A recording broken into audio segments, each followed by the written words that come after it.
Lawmakers dropped everything this week to try to fix Tennessee's problems in education. The pandemic has had a huge impact on learning loss in school districts in general. As News Channel 5's Kyle Horan shows us, they're trying to get the state back on track. This literacy bill goes forward. At Governor Bill Lee's request, lawmakers began debating a number of proposals aimed at helping students in schools across the state.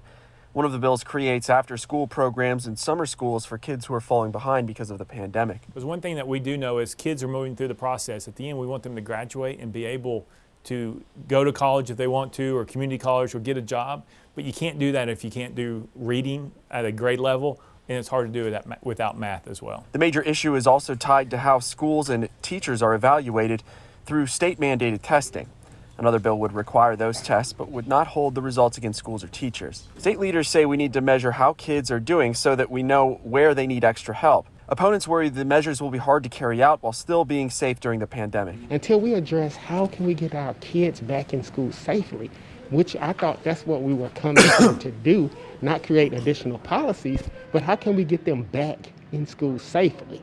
And we're not addressing that at all. Speaker Cameron Sexton also wants to level the playing field for students who want to take part in classes or programs that aren't offered at their school. So he's proposing a bill that would create an online catalog across all Tennessee schools so there's equal access to classes across districts. In high school, if not everybody can afford multiple foreign languages. They can't find the teachers, or maybe more advanced classes.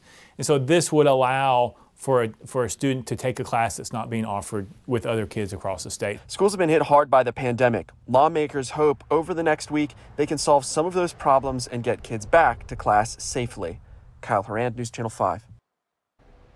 State lawmakers are working now to quickly pass measures in response to pandemic educational challenges. These include pay raises for teachers and a new reading benchmark for students to pass the third grade. The Tennessee Education Association reacted to the push, saying the proposed 4% raise is not enough. The TEA also called some of the other proposals unreasonable, saying in part, quote, Tennessee educators have worked above and beyond this school year. The early literacy bill also puts new demands on teachers when we are already stretched too thin. Now you can read and hear more from the TEA and learn more about the proposals on our website at newschannel5.com.